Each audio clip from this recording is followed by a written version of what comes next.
share with you. Ganito naman, pwede rin tayo magkaroon ng Excel file kung saan yun yung pwede niya maging standard. So next, ito siya.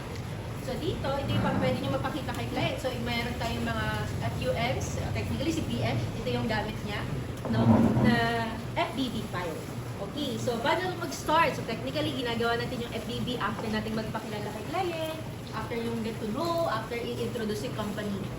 So for example, no, presentation na lang tayo, no, para mas mabilis.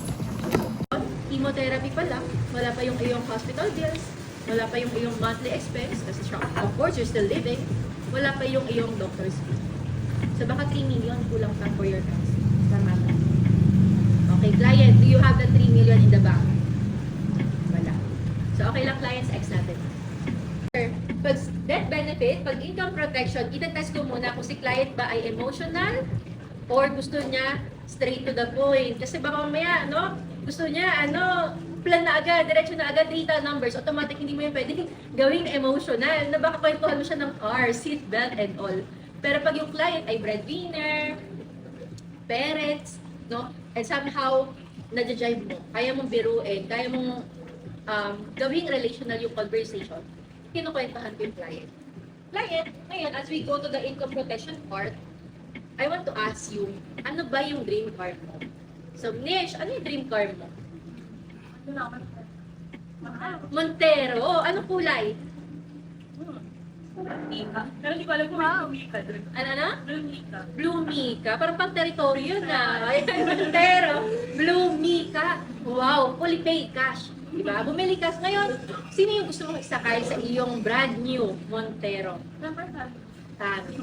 Ngayon, around the Philippines, ano yung gusto mong travel destination na puntahan na ang magagamit mo ay iyong brand new Montero? Bicol siguro. Bicol, okay. Sige. So ngayon, pupunta ka ng Bicol with your family. I want you to imagine this, no? So tama ba? Habang ikaw ang nagda-drive, pag nakaramdam ka ng small humps, tama ba ramdam din siya ng family? Yes, kasi nasa iisang car lang kayo. But in real life, no, that's small problem for you.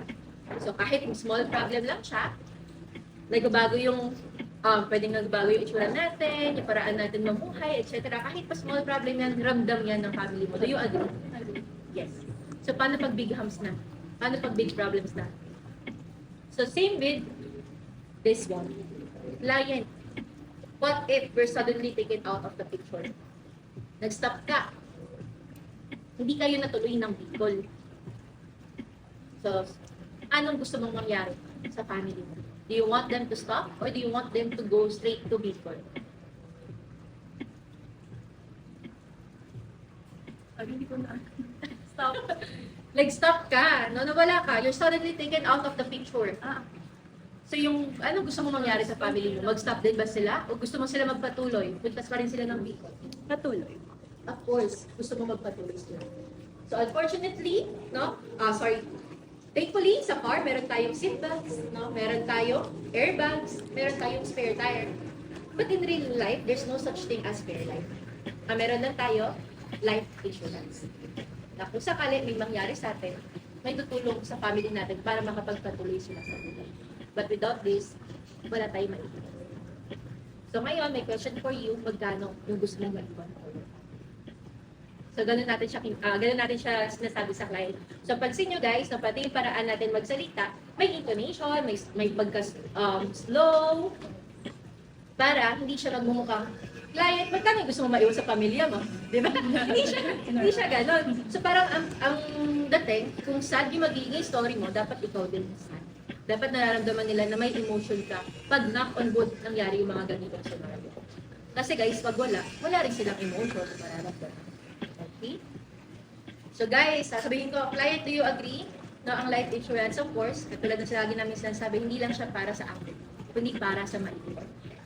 So okay lang ba mamaya, let's tackle how much you want to give for your family. Dito ko na siya na-shortcut yung FBB ko. So of course, sa atin, generally, kung hindi mo siya gustong shortcutin, i-discuss mo pa, box by box. Okay? So second floor, wealth accumulation. So wealth accumulation, dream builder savings, tatanungin mo client, ano yung mga pangarap mo sa buhay? So dito naman, ang ginagawang concept ng karamihan, ako nung rookie ako, nung kaya ang haba ng presentation ko, tatanungin ko sila, ano yung pinag-iipunan, ano yung savings, magkano na invest, magkano na yung ari-arian lang. Tapos ang gagawin ko, safety net.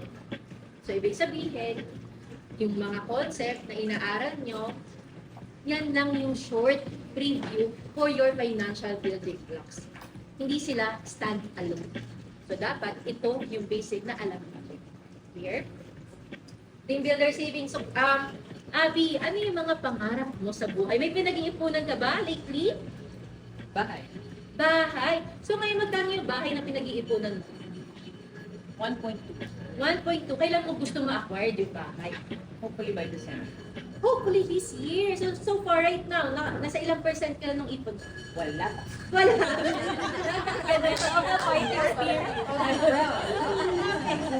Pero gusto gusto.